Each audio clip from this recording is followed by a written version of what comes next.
issues, just let me know. Please use the raise hand button if you have questions for Coach. With that said, if someone wants to open us up for the first question, let's go to Joe Person.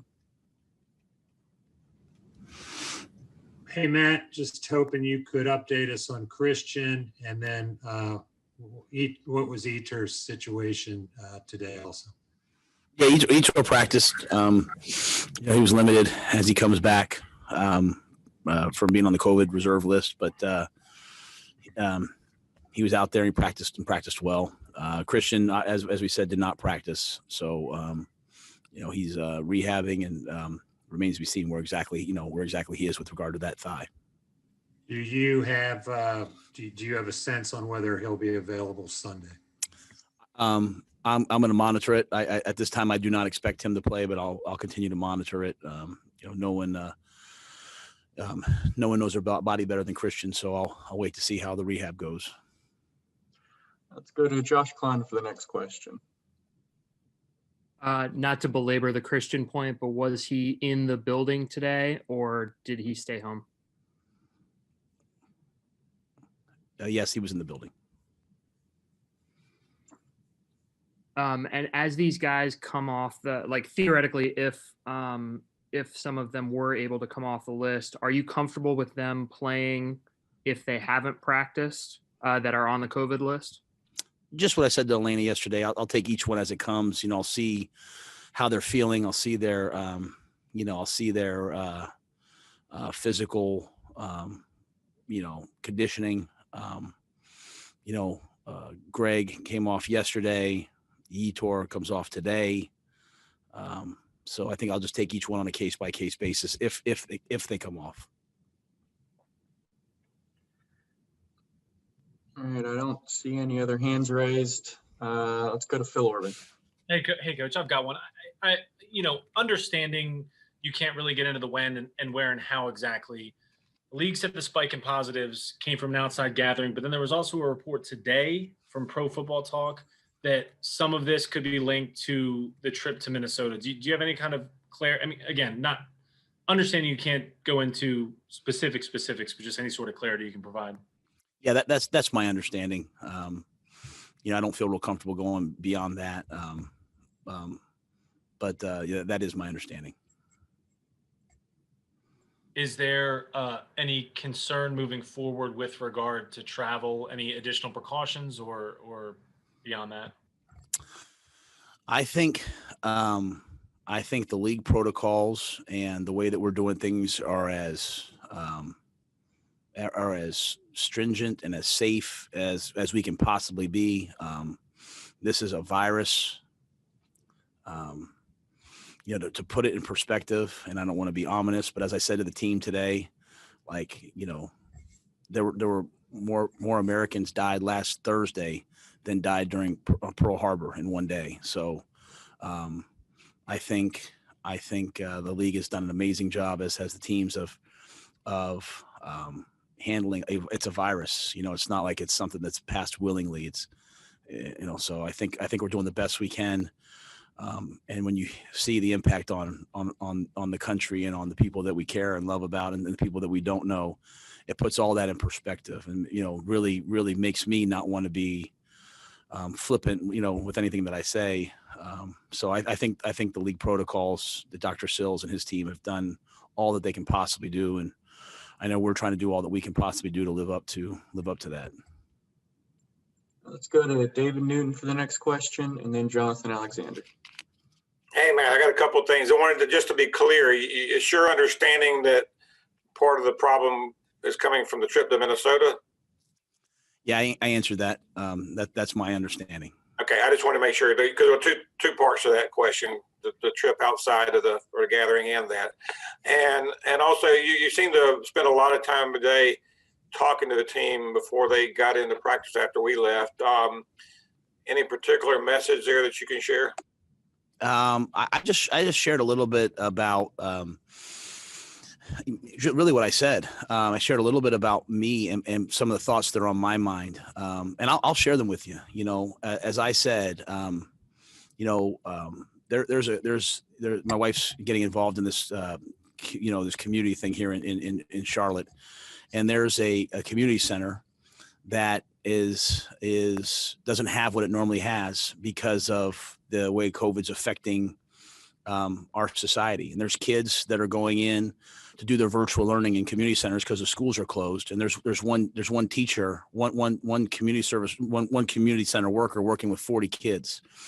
And because all the coat drives and things that normally happen aren't happening, there's all these kids that don't have coats this year. And how convicted I feel that I'm complaining that I don't like to wear this one sweatshirt. And there's kids that are walking in the cold hours of the morning with sweatshirts instead of jackets because of the impact of COVID. And how people always say they're thankful for things, but you show being thankful by the way that you play and the way that you live your life and the way that you give back and the actions that you take. And so I always, on Thursdays, I don't have a team meeting. So right before practice is usually like any thoughts I have. And I was just talking about how grateful I am for the opportunities I have in my life, how grateful I am to represent the Carolina Panthers, to represent Charlotte and all the Carolinas, the opportunity that we have on Sunday to go play, how there's some players down and how we have other good players who all they need is an opportunity, and how they can make the most of their opportunity by being grateful for it, by giving their all to it and going out and playing, and how we can hopefully do something to put smiles on some kids' faces. You sit there and think about, I worry about what we're going through, like who's on the COVID reserve list. And there's kids that are trying to find a way to do virtual learning. And there's kids that don't have jackets. And I'm worried about something small, like, I better be grateful for what I have. And so I'm going to coach this week and we're going to go play, and hopefully we play well. And hopefully all the kids in the communities around here, both in Charlotte, the Carolinas, everywhere, hopefully they get a chance to watch the game and see their favorite guys play and smile and be happy. And then, what we're going to give back to that community center, but knowing that there's lots of other community centers that still don't have jackets, and we're going to try to do more. So my message, David, was one of just gratitude, of opportunity, but also of reality, right? Like reality, like we're worried about who's on the COVID list. Well, the real list is the amount of Americans that are dying each and every day. My uncle that died a month ago, family members of guys on our team. And so let's be really grateful for the things that we have, and not just say we understand what's happening out there, but we get COVID tested every day. How blessed are we? Let's make sure we live up to that. So not that we're not, I just, I always like to share what's on my heart.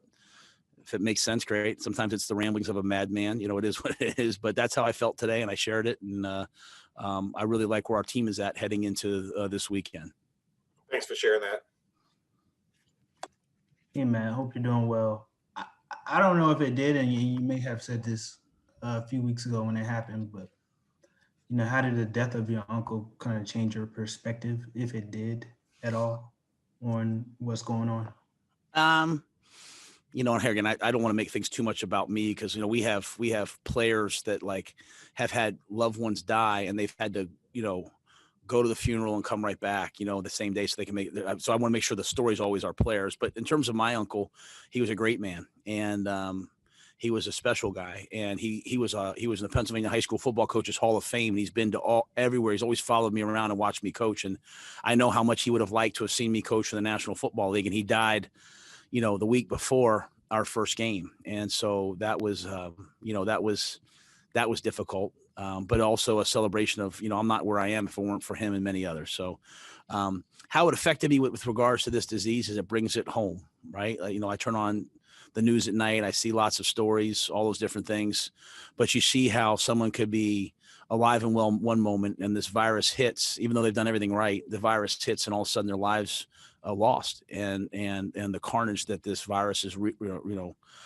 putting across our entire country. And so, I think the one thing I said, people can have whatever beliefs they have. They can feel this about this, how we should handle it. The one thing I said to our staff was, let's just make sure we understand that when we're in this building, we all follow these protocols and we take them seriously. We don't check the boxes, we do them. And obviously, as we learned, we're not perfect, but the Carolina Panthers have taken this very, very, very seriously, as have I, because we've seen firsthand what it can do when it's not done right.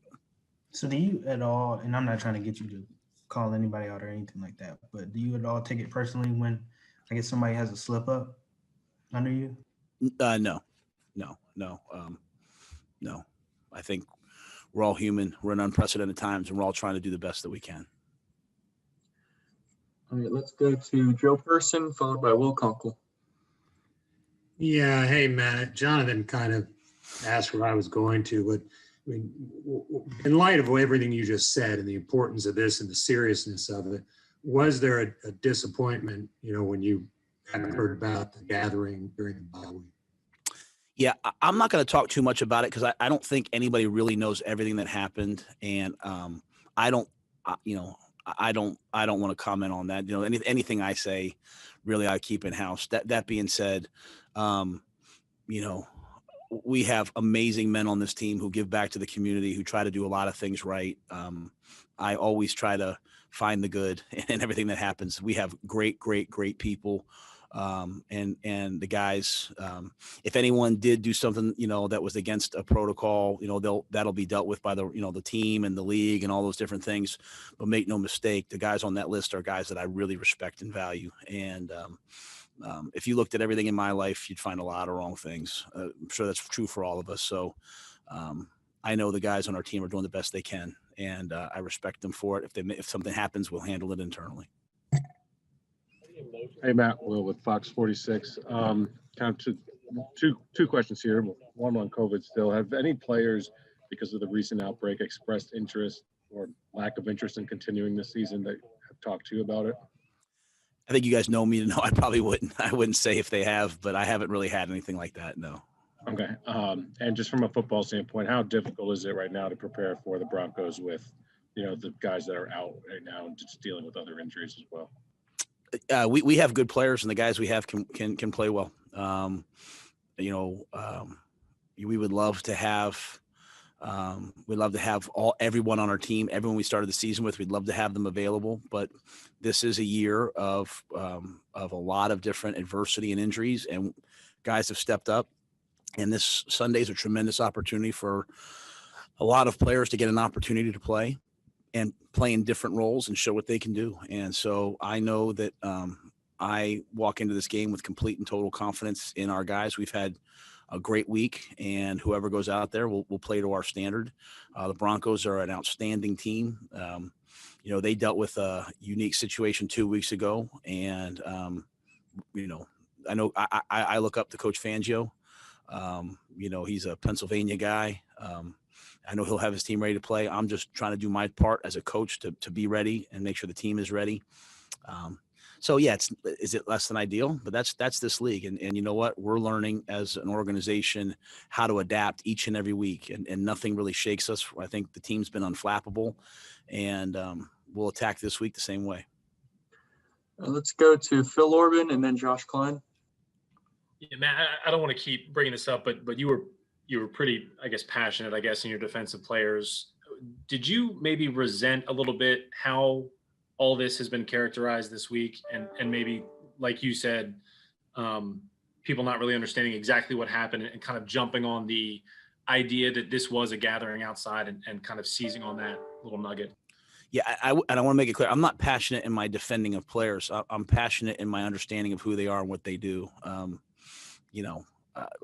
not if something happened wrong, I'm not excusing that. So I'm talking about the people, not a mistake or a decision or anything like that, right?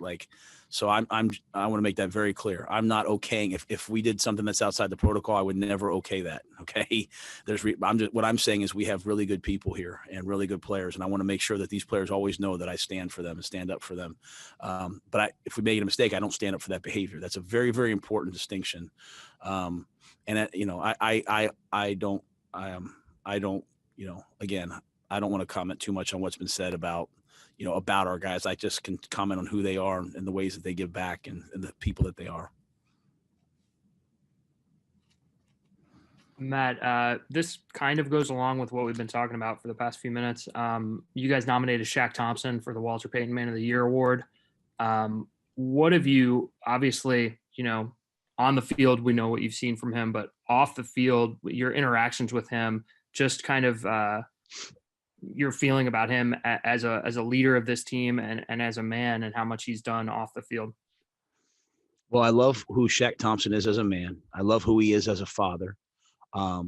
I love his humility. I love the way that he gives back. I love the way that he tries to positively affect other people's lives. I love the way that he's willing to stand up for what he believes in. He's willing to speak on issues and march in the streets on issues of racial injustice, and at the same time be someone that can engage in a conversation of differing thoughts with people because he is a man of thought. Um, some people are just men of passion, but he's a man of passion and thought. He wants to speak and listen and learn from other people, at the same time present what he believes in. He's someone that I've learned to really trust as a leader of this team, that I go to with issues. He's someone that I trust, and he's someone that I believe in. And he has, when you're a coach, you make a lot of mistakes, and as a coach, you want to make sure when players make mistakes on the field and that there's you deal with it, but you also want to give grace, and you want to help people grow and develop as players and within the team. But you also make a lot of mistakes, and you need your leaders also to give you the same thing. And Shaq's been someone who, along the way, for me, being a first-time NFL head coach, has supported me in difficult times and had my back, and at the same time given me grace when I haven't been right. And we've grown together. And so, I'll be proud to see his name nominated for the Walter Payton Man of the Year award. And I think that his impact on these communities will only grow as the years go on. And so I think he's got a lot of great football ahead of him. And I really like who he is, as you can tell, as a person. All right, guys, we got 3 more questions. So let's go to Elena Gutzenberg and Bridget Condon and finish with Steve Reed. Hey, Matt, I was just curious, a lot of guys may or may not be getting more opportunities Sunday based on who comes off the list. But I was curious, so far this week, has anyone stood out to you that you're seeing take advantage of the opportunity, or you're looking forward to seeing them take advantage of it? I think everyone's had a good week. It's hard for me to say. It's a great question. Let me say that. I'm obviously on the D line. I'm anxious to see Austin Larkin and F.A. Obata. I'm anxious to see them play in some different situations that maybe they haven't normally played in. All across the board, I think I'm excited to see our team play this week. Having a week off, bouncing back after a tough loss, and then a week off, and then obviously some of the the COVID list additions. I think their ability to stay focused this week. If we play well this week, it'll be. I mean, what will it say about this team that they're able to come out after a heart-wrenching loss, gut-wrenching loss, a week off where they couldn't even come in the building and kind of get it out of their system? All these distractions. I mean, if they play well, I think it will really speak to the character of this football team. So I'm anxious to see them. I'm anxious to see them go play. I like the way they're practicing. We'll see what we do when the game comes. Hey, Matt, I just want to go back to Shaq real quick. I know you mentioned that as a first-year head coach, he's been really helpful to you in this year. Was there a specific moment where you realized his character this year, or like a conversation you guys had? Or was it, not until this summer when you saw him stepping up as a leader with things like you mentioned, social injustice? I think all those things, the social injustice and all those things, I think those things, you see as time goes on, but you really look back and they provide context. I don't think you ever really find out what a man is really about till you have some adversity. I'll go back to the fourth quarter of the Tampa Bay game. That was a game that, it was tied at halftime. It got away from us in the third into the fourth quarter. And I'll never forget at the end of that game, like he did not want to be taken out. He wanted to continue to play. And he and I had a conversation on the sidelines. And, you guys, the media made a lot about what he said in the locker room afterwards. But what was important to me was that he wanted to come out, that he and I had a conversation there on the field that was as real and as, I guess, authentic. And then he took it into the locker room, and then he went out and played great the next week. And that to me is leadership. Leaders aren't always the spokespeople. They're not always the people saying the most. Leaders are the guys who are out front risking it all. And Shaq, now that I've been through that with him, all the other things I saw along the way, all the times he said something or did something, they become, verified for me, because in a tough moment, he stepped up and put himself out there. And, that to me is what a leader really does. Just real quick, following up on that, is he a guy that you'll remember in your first year that, helped you with your career as a head coach from his actions on the field or off the field? What do you think has been more drastic for you as a coach moving forward? I would say both, and that's because he's adapted to the way that we want him to play, and he's really he's to do that. You have to be. Here he is. He's a legitimate player. He's had a lot of success, and he's adapting to what we're asking him to do, and at the same time, he's provided real leadership. So I think both of those things together are significant, and I think with Shaq, it's a total package, right? I mean, he's got really great leadership skills, and he's a great player, and he's a good person. I don't think there's a guy on this team that wouldn't say they could go to him and talk to him, man to man, and that has tremendous value. Matt, understanding completely that you weren't here in 2015, but the Broncos and Panthers, of course, met in the Super Bowl, and since then, neither team has even won a playoff game. Broncos haven't been back. Panthers have been back once, didn't win a playoff game. I mean, does it speak to, how difficult it is to sustain success in this league? And do people not quite understand how difficult that is? I can't talk about either team. I can talk about the NFL. The NFL is built for everyone to revert back to the mean. As you have success, you draft later. If you don't have success, you draft earlier.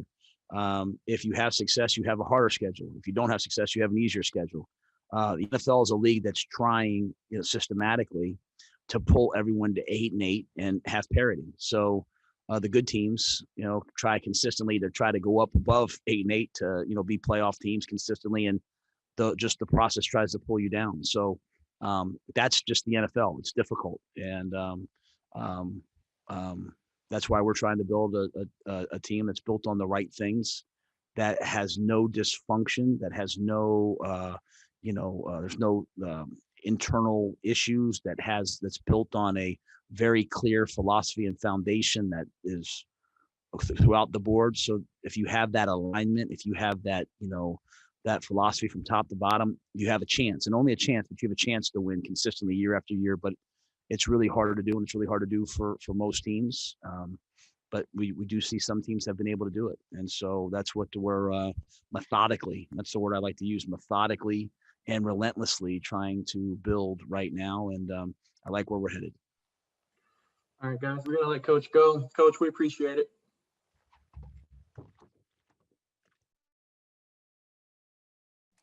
Thanks, Matt.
Who wants to start us off with the first question? The floor is open.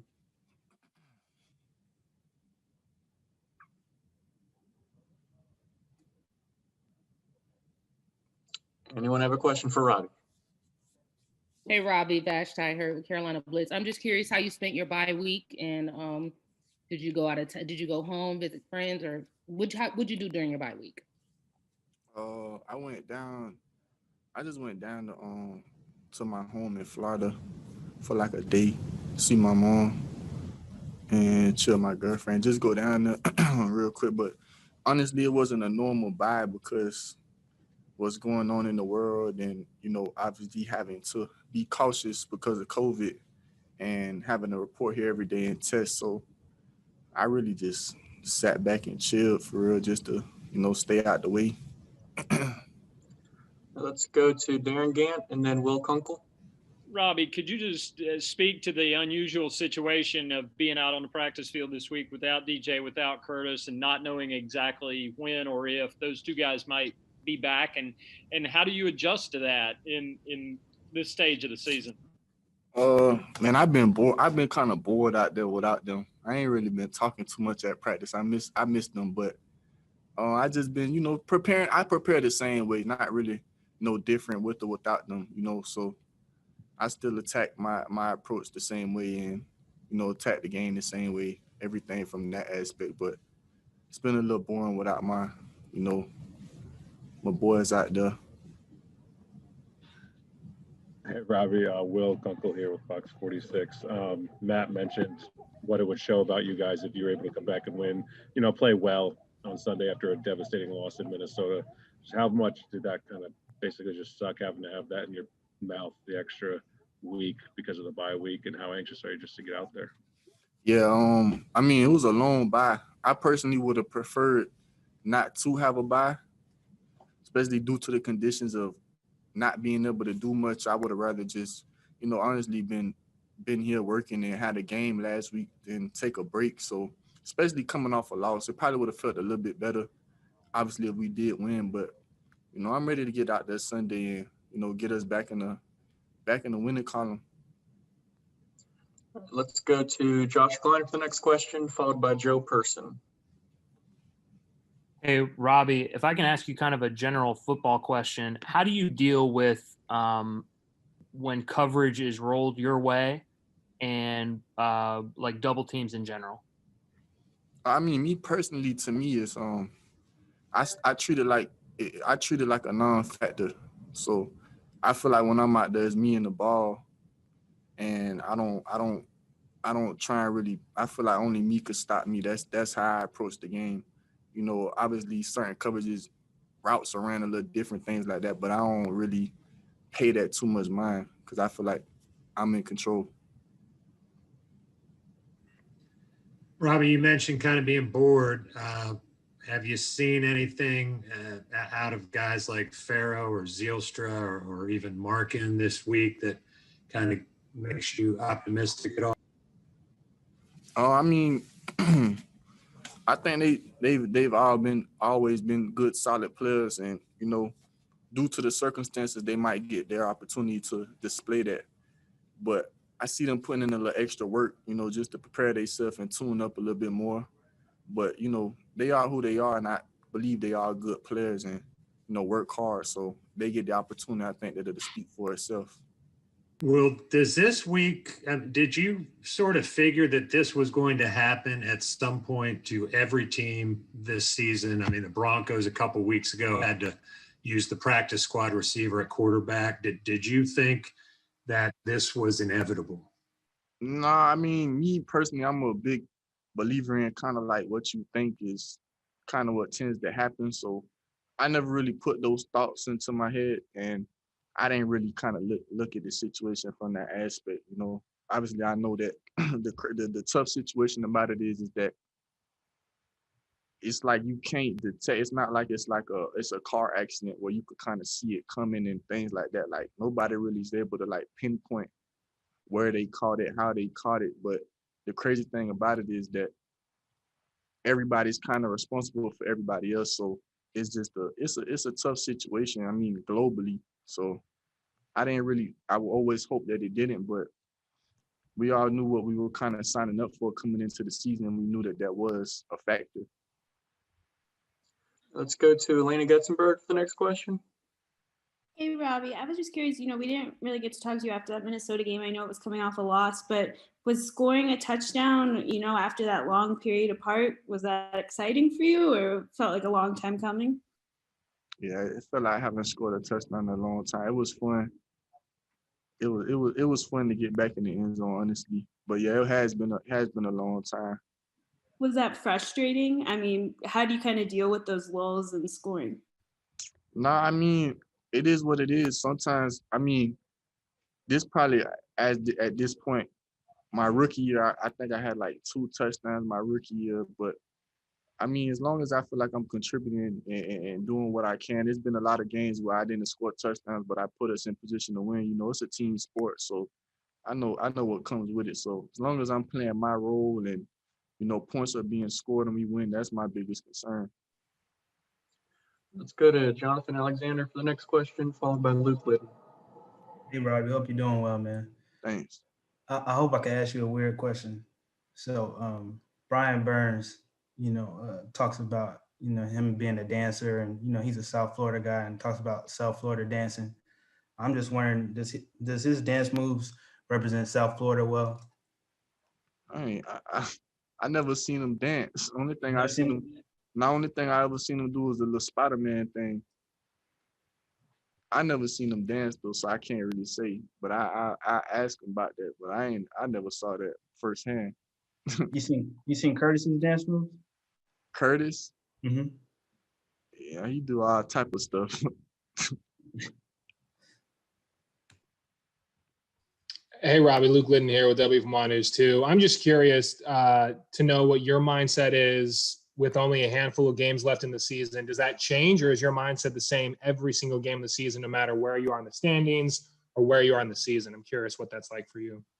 Yeah, me personally, I mean, in my mind, my thing is right now, who knows? We went out. Who knows what happens across the league? Hopefully, we got a chance to get into the playoffs. So that's always gonna be my mindset. I'm not gonna never let my foot off the gas or, play down because we might not do this or do that. Because the thing with this game is you genuinely could never know when it could be your last or anything like that. So me, I'm always go all in and give my all and play for my ultimate goal of what I see. All right, let's go to Mike Solarte for the last question before we let Robbie go. Thanks, Preston. Hey, Robbie. Kind of getting back to Curtis and DJ not being out there. When you look ahead to Sunday, I mean, it basically makes you the feature receiver. What are you expecting to see from Denver? Are you expecting to see them roll coverages in your direction? I mean, how are you game planner for those guys from your seat?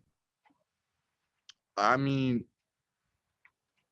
who knows what? Sometimes some teams you would think they'll do that and they might not. So I really can't call it. I'm preparing the same way.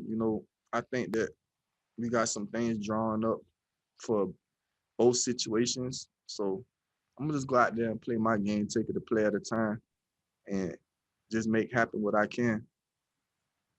I don't really try and focus on things that it's kind of more so a mystery. Figure it out on game day, but just go out there and make it happen. All right, guys, we got to let him go. Robbie, we appreciate you taking the time. Thanks.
That said, if someone wants to start us off the first question, the floor is open.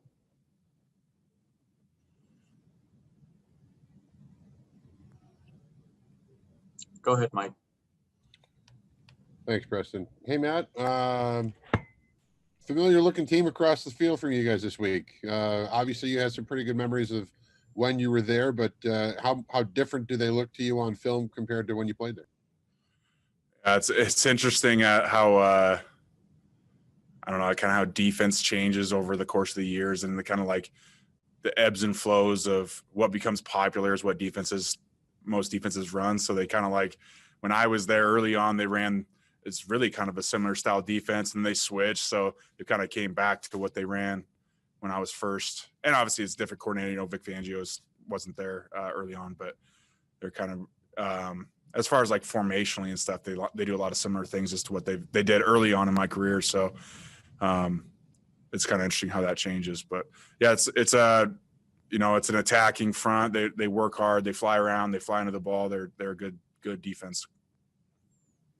Let's go to David Newton for the next question, followed by Steve Reed. Hey, Matt, a couple questions. One, could you ever have foreseen both the Broncos and Panthers being where they are 5 years after playing each other in the Super Bowl? It's just hard to believe almost. Yeah, I mean, football's a hard sport. It's hard to win. It's hard to be the best. It's hard to sustain it. I mean, there's a reason, I think, you look at what like New England's done over the past couple of decades, that's very rare. So no, I mean, obviously neither us nor them like envisioned this, but hey, it's where we're at, and we're focused on just getting a win this week. And I also want to ask you, Matt Rhule shared with us part of his conversation you guys today in a lengthy on the field speech there, and about gratitude and about the growing and all that. What did you gather from that conversation and what he said?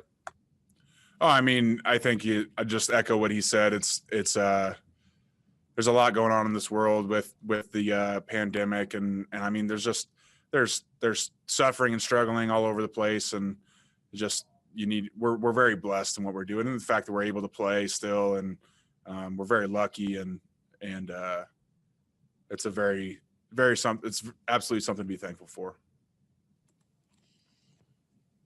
Matt, David Newton stole my question there, but I'm going to ask you about Christian McCaffrey. Now this is kind of his third little injury, I guess. It's kind of keeping him out. Matt Rhule said he probably doesn't expect him to play this week.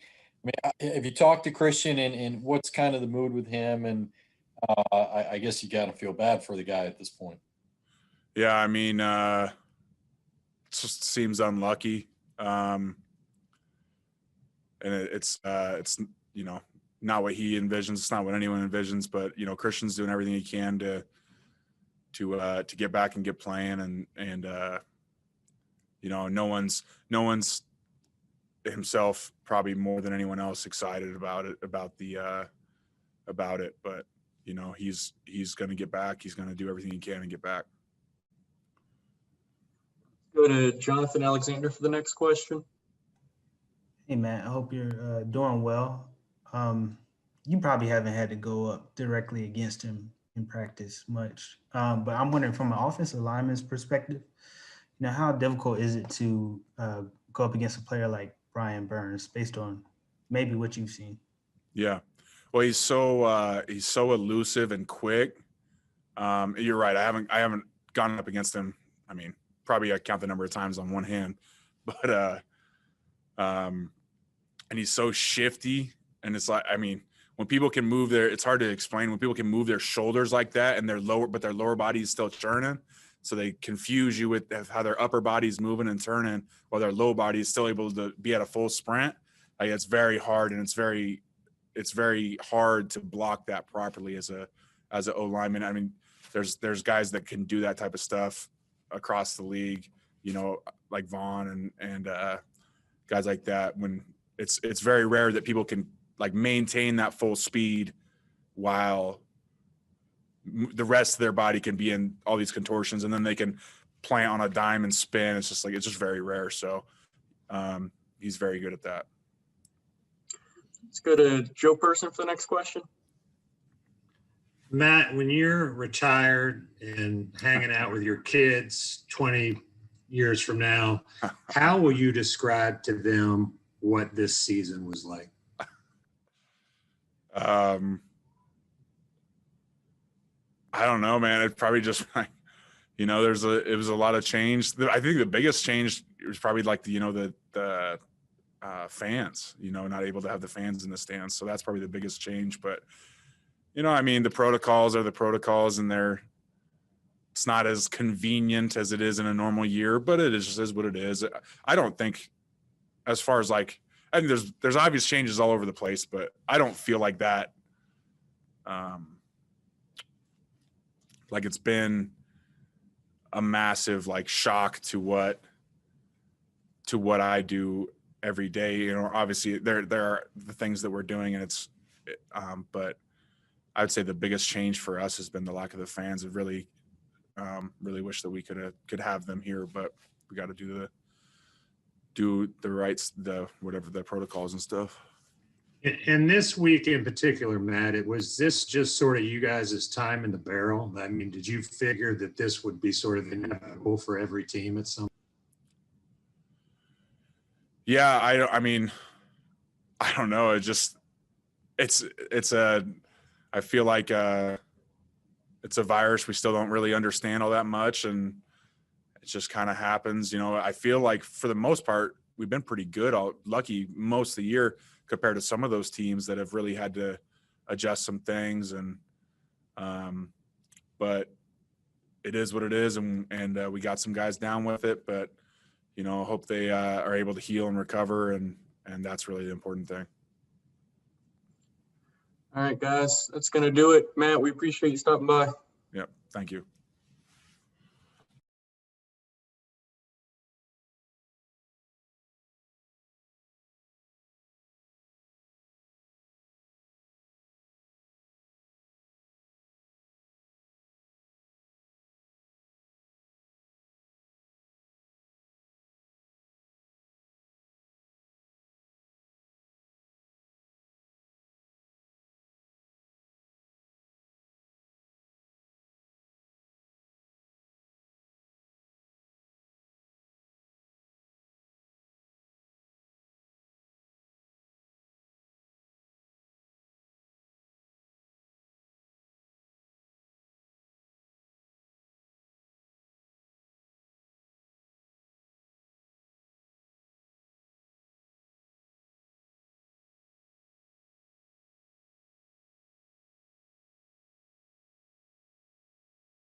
first question. Appreciate Floor is y'all. open. Now, all at once now. Hey, Mike Solarte, Spectrum News One. Good to see you, boss. Always nice seeing you. How is the? I can't imagine this past week has been a whole lot of fun having to chew on Minnesota, but you get a chance. Coach says you guys practiced well this week. How excited, anxious, focused are you guys to face Denver Sunday? Yeah, very focused. As a defense, we've been playing pretty well. We let one quarter overshadow how well we've been playing lately. We've been playing really good ball. We've been elevating, getting better as a team. After that fourth quarter, we're only fired up to go back out there and do it all over. We got to go out there, play with the fire we had for the last 7 quarters before that. So right now we're just building. We're hungry. Of course, we got a couple guys out this week, but just out for a couple of days. But we're just laid up on practice. We're communicating. We're excited to get back out there Sunday. The bye week was refreshing, so it's time to attack. And following up, how much of a challenge is it if you go out there without guys that are on the COVID list? Yeah, I mean, hey, we've done with plenty of challenges before. So go out there, do what we do best. Again, as long as we communicate, play fast, play physical, they can get the job done. Go to Joe Person for the next question. Trey, you've said a couple times on here this year that this deal was hard, and you've sacrificed going to dinner with your wife or this kind of thing. Just your reaction when you heard that the NFL said yesterday that some of these cases may have come from a bye-week gathering. Yeah, I mean, hey, we knew it's life. There's only so much you can do without it being a true bubble in the league. And, I told y'all before, we depend on a lot of people. It's not just our brothers next to us on the field. It's people in the media. It's people in the kitchens. It's janitors. It's everybody, man. Masseuse, you name it. We're all one big team trying to fight for the right cause, man, trying to fight to keep our jobs and put money on the table, besides just playing the game. So for us, we just take it one day at a time, try to do the best we can, to keep the virus away from the facility. And I think the best thing we do is when it's traced, we get everybody out. Even if you had close contact, hey, get out of here until we know elsewise, what's going on. But I think we do a good job of it. But, hey, it's almost like the new norm, unfortunately. I'll get one more really quick one in. Jonathan, you can ask your question before we let Trey go. You're on mute right now, Jonathan. Trey, hope you're doing well, man. Doing well, boss man. Appreciate you. Hope same. Of course. Yeah. How did y'all approach? I'll ask my 2 quick ones quickly. How did y'all approach? After losing that game to Minnesota. Yeah. Just like you said, not allowing it to overshadow what y'all done, and also are the Tar Heels going to beat the Hurricanes? Come on, man. So listen, first I'm gonna answer the one I'm supposed to. All right. So I had a conversation with a couple coaches, man, and one thing I've seen throughout this time that we've been together, didn't have an off season, new staff, young players, starting a lot of rookies, is when you're building and you're creating something and you're going up the mountain, and you have a quarter like we did in the fourth quarter, and we lose that game. If we have the quarter we do and we win that game, people will still say how well our defense has been playing in the last 2 games.